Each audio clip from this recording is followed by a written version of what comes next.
Lori Vallow was sentenced today. Not a whole lot of remorse expressed on her part. Was this a kidnapping or something else? Another conspiracy to commit murder instead of just getting a divorce. And yes, finally, our dumb criminal of the day. Let's talk about it.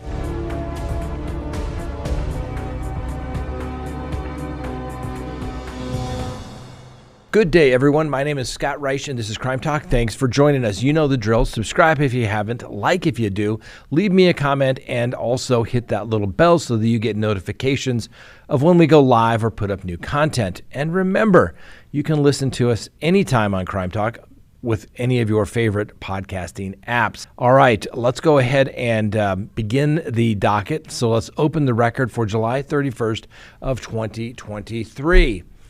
Yes, today, July 31st, Lori Vallow was sentenced. Now, most people know, if you don't, Lori Vallow was found guilty back in May of killing her two youngest children, 7-year-old Joshua J.J. Vallow and 16-year-old Tylee Ryan, as well as conspiring to kill Tammy Daybell, her fifth husband's previous wife. Now, it was a typical sentencing. Obviously, family, prosecutors make their statements, and everybody knows that they're going to be upset and they want the punishment, etc. We get that. But let's face it, the interesting part was when Lori Vallow spoke. First, she said she died back in 2002 when Tylee was in the hospital when she was born. But don't worry, Lori Vallow has been communicating with her children, sisters, aunts, and uncles, and don't stop there. She's been communicating with Jesus Christ. And don't worry, everybody is busy in the spirit world. And Tammy Daybell, her close friend, is also happy and very busy in heaven. And she knows how great heaven it is because obviously, as you know, she said she died when she was giving birth to Tylee. And she's actually homesick to return to heaven. And she also states that heaven is more wonderful than any of you all earthlings could possibly imagine. She actually looks forward to death. She said that when she stood in heaven, she thought that she would be fine and everything is going to be okay. She reports back that Kylie is happy, that she suffered pain throughout her life, but now she doesn't suffer from pain and she's happy. JJ and Tylee, she said, have visited her and said that they're once again happy, and that JJ and Tylee have expressed to her that she did nothing wrong and that JJ has lots of jobs in heaven and is just keeping busy. Tammy, her close friend, according to Lori Vallow, Chad Daybell's wife, well, apparently she has visited as well on several occasions, and she's looking forward to seeing them in heaven as well. Yes, makes you wonder, is she completely delusional, or is this simply what she believes, or is this part of a more diabolical plot? The only other words that Lori Vallow spoke was that the judge asked her if she was satisfied with her attorneys, and she said yes. Like I said, don't take my word for it. Take a listen to the video yourself. It's not that long, and it really makes you want to scratch your head. Now, the defense presented no information as it relates to mental health issues. I can only assume that Lori Vallow rejected that line of argument, and whatever power she had as it relates to sentencing, she clearly must have said, we're not going there. But Judge Boyce did say something else, and he commented, he says, you do have mental health issues. I've dealt with those throughout the context of this case. He stated that he had reviewed those reports. The most current diagnosis the court has in its goes back to February of this year, shows that she suffers from delusional disorder and hyper-religiosity and personality disorder. Now, the judge stated to Ms. Vallow, you came here from East Idaho, where I spent my life, and came here from somewhere else to make your children disappear. You removed your children, alienated them from friends and family. You moved to Rexburg, a community where you could find 1,000 random families to take your children, and you brought them here to murder them. You had so many other options. You chose the most evil and destructive path possible.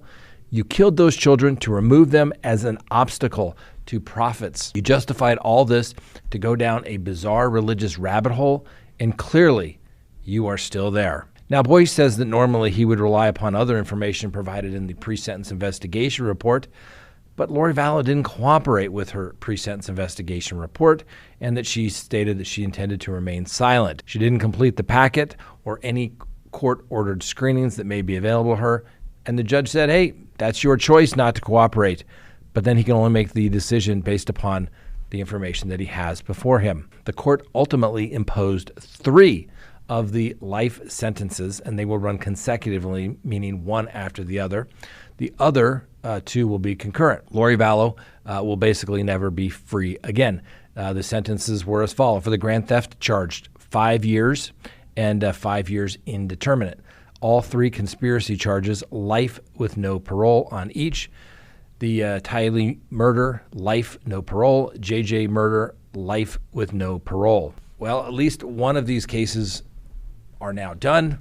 The question will be, will Chad Daybell, who has a trial date in April of next year, be persuaded by what has taken place to maybe ask for, hey, can I plead guilty for life without parole versus the death penalty?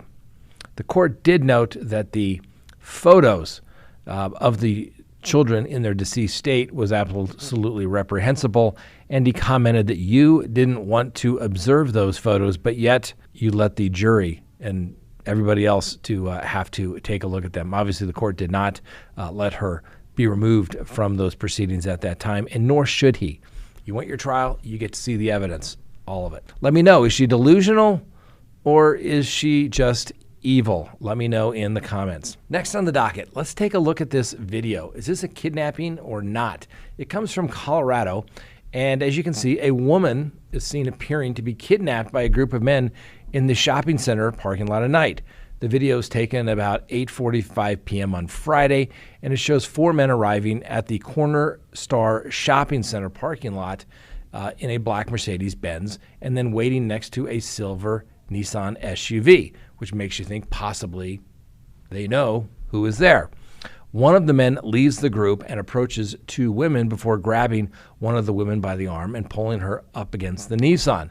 After a short delay, he then takes her to the Mercedes and puts her in the back seat. The other woman records video on her cell phone as the men enter the car and drive away.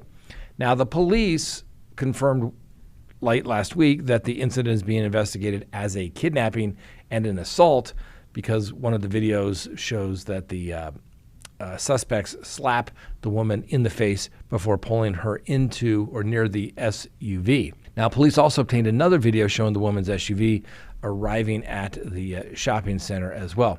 Now, police say a witness told them they overheard the woman asking an unknown person for help because the suspect was assaulting her.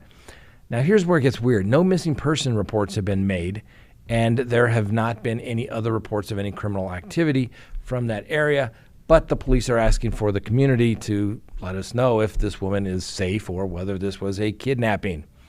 The police don't have a license plate to provide, just simply what we have shown to you. So if anyone has any information about the 4 males and 2 females in the video, please share it with the authorities.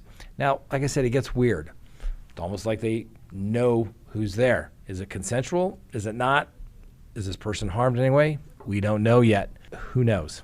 Let me know. If you know of any information, report it to the police. Next, another incident for a murder for hire instead of just getting a divorce. A Georgia wife and mother is accused of conspiring with her lover and another man to murder her now estranged husband. Authorities in the Bahamas allege that Lindsay Shriver is the mastermind behind the plot to kill her husband, Robert Shriver, a former football star at Auburn University, where the couple were college sweethearts. Police in the Bahamas discovered the planned hit while investigating a break-in at a bar on July 16th when they came upon a WhatsApp message discussing the proposed killing. Authorities also arrested another man by the name of Terrence Bethel, Lindsay's alleged lover, and Farron Newbold in connection with the plot. The 3 defendants were in court last Friday, but they have not entered a plea as of date. They are being held in jail and expected to make another court appearance again back on October 5th. Now, the Shrivers reportedly owned the home in the Bahamas, which is where the affair allegedly first began. Now, when Robert discovered the relationship, he had filed for divorce in Georgia, and the couple are the parents of 3 boys, with the youngest being 4 years old. Robert had signed with the Atlanta Falcons as a free agent and was dropped before the 2009 season began. Now, once again, why have anyone killed? Let's not be naive. People get married. People change. People get divorced. You don't kill your partner. You don't kill your spouse. For what? Money? It's money. It's stuff. You can go make more. I don't care whatever reason you have. You don't want to be with your partner. You're going to have an affair. Listen, if you're having an affair, it's over anyway. It's done. So the bottom line is, just get the divorce. Don't kill anybody or try to kill anybody. You're just going to go to prison. And finally today, our dumb criminal of the day comes literally just down the street from the CrimeTalk studios. Car theft suspect went to great lengths to try and get away from law enforcement the other day. The Thornton Police Department say that he scaled a 300-foot tall radio tower while running away from police officers. Now, this started about 7 a.m. when the Thornton police were dispatched to a location near the tower regarding a stolen car. While the officers were investigating, police say the suspect returned to the scene of the crime. Police attempted to contact the man, but he quickly ran on foot from the area and out of sight. The Thornton Police Department then stated that the man, while being searched for by police, they ultimately spotted him. He jumped over a security fence for the tower and started to run towards the radio tower. The police watched the man start to climb the tower. They said, "Stop, don't do that." But the man continued to climb, eventually reaching the tower that is about 320 feet in total height. Guess what? He remained up there for 12 hours while they brought in a crisis negotiation team to try to get him down from the tower. Finally, firefighters climbed up and brought the suspect down. He was taken to the hospital and was evaluated, and he was identified as 36-year-old Julian Fernandez. Congratulations, Julian Fernandez. Now, what I think is ironic in this particular case is, one, you're running. Let's go up the pole where you have no exit other than coming down not by the stairs, Mr. Fernandez. That's dumb. And what did you think? They were just going to go home? They weren't going to wait you out? I mean, good initiative, poor effort? I'm not exactly sure.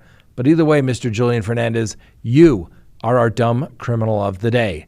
Congratulations. You made it. All right. That's all we have for you today. Take a look at the Lori Vallow sentencing in its entirety, or her statement, somewhat bizarre as it relates to her statement. All right. We'll see you next time on Crime Talk.